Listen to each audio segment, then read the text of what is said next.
everybody. On my last video, I've been talking about some curriculum reviews and things that we've used in the past with my daughters as I homeschooled them over the past 15 years, and things we liked and some curriculum that maybe we didn't like so much, but that are valid curriculum. So if you guys are looking for some ideas about what to use in the upcoming school year, I hope you'll take a look at those videos. I did one on Saxon, and I also did one on the story of the world. So now I'm going to show you analytical grammar. I don't have the student book with me right now, but just so you know, analytical grammar's student book is very similar, almost the same carbon copy as the teacher book. So I have the teacher book. The only thing different is there's no answers in the student book. So I will show you the teacher book so you'll have an idea. Now, analytical grammar is a grammar curricula where your kids are learning what they say is a systematic approach to language mastery. It really is systematic, and it's a very classical approach. And that's how it looks. It's got the green, and I think there may be 2 different levels of analytical grammar. So we have the green book. It's a 3-year program. So what you do is you break this book into 3 different sections, and you teach 1 section per year. So this lasts you for 3 years. Now the private school that my daughter went to last year broke it up into 2 sections. I believe they did the first half. If I'm not mistaken, they did half, because I think they did up to this part. So anyway, so you get to break this up into the sections that work well for your student. And your child is learning all the necessary things that they need to know about grammar in terms of parts of speech and how to use them. But not just that, they also are diagramming. Now, when I say parts of speech, this is going to get complicated, as you get further into the book. Even I'm an English person. I love English. I love teaching language arts and vocabulary and spelling and reading literacy. Those are the things I like teaching even on OutSchool. So by the way, that's a plug for my OutSchool classes if you guys have students who want to learn English language arts with me. However, I had a lot to learn when I got to the second half of this book. There's still a lot of things. So gerund phrases, not hard. Infinitive phrases, it starts getting a little trickier as you get into diagramming these sentences with infinitive phrases, adjective clauses, adverb clauses, and so forth. If English is not your thing, definitely this book is going to help with that. There's no teacher DVD or anything like that where your student is getting a lesson some other kind of way. It's just going to be your student and this book and you to help them through the content. So it is helpful to have the teacher guide as your student works through. So a little flip through and I'll show you what it looks like inside. Okay, so I've turned to the page of the conjunctions and compound situations. So you basically have the lesson that you read with your student, or your student reads to himself, and just follow the examples and try to get an understanding of what they're reading. Then they're going to come over here and start to diagram these sentences. So you'll want to make sure that your student has a lot of practice with diagramming, because that's a big part of the test as well. So there's diagramming, indirect objects, compound predicate nominatives, or predicate adjectives.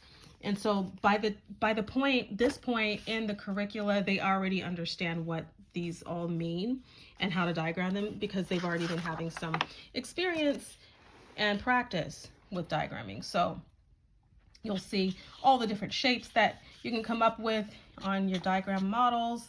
It's really cool stuff if you're into grammar like that, but it can get a little complicated, but it's actually quite fun, like a game. Okay, so then you have the exercise. So your student, of course, will not have these answers filled in. This is the teacher book, but your student will then be asked to parse and diagram the sentences. So by parsing, they're going to say what part of speech each of the words are. So that's writing those parts of speech above the words in the sentence, and then they'll underneath the spaces, then they're going to use that space to diagram those sentences also. A big part of analytical grammar is what it says. It's analyzing the grammar that you're looking at. So it seems tedious, but there's a strategy to this type of practicing diagramming.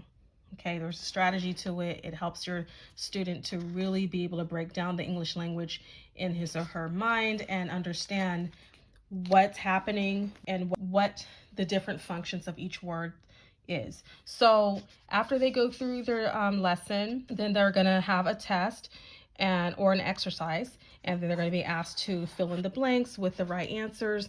And then after the exercises, there are a couple of them, and then there should be a test. So the test is graded out of 329, meaning that there's 329 opportunities for them to get an answer wrong or right based on this parsing. So you really have to meticulously grade when you're grading this. That's one thing to keep in mind. It's kind of meticulous. So here's the raw score. If they get anywhere from 329 to 322 correct, it's more than an A++. So there's a lot of opportunities to pass the test, because if your students really understand how to parse and how to diagram, they're going to do well. Then of course they show you what the diagram key as well, what the diagrams should be looking like, and then you would grade according to each part and section that they got right or wrong. And I just remember doing this with my daughter last year and how much work it is to grade these. It's a lot of work, but that's just something for you to keep in mind as you look at the analytical grammar. It is very systematic and very simple and to the point. That's really all you're getting with it, but you're getting 3 years worth, and it's practice, practice, practice. So if you just want a really good grammar program, this is a good one. I mean, grammar is pretty cut and dry, right? I mean, it's not literature, it's not spelling, it's not handwriting, it's not reading. It's grammar. It's English grammar. So if you want a really good grammar program that only focuses on grammar, analytical grammar can be super helpful. There are lots of other great programs too, and I'm actually looking into some other ones right now.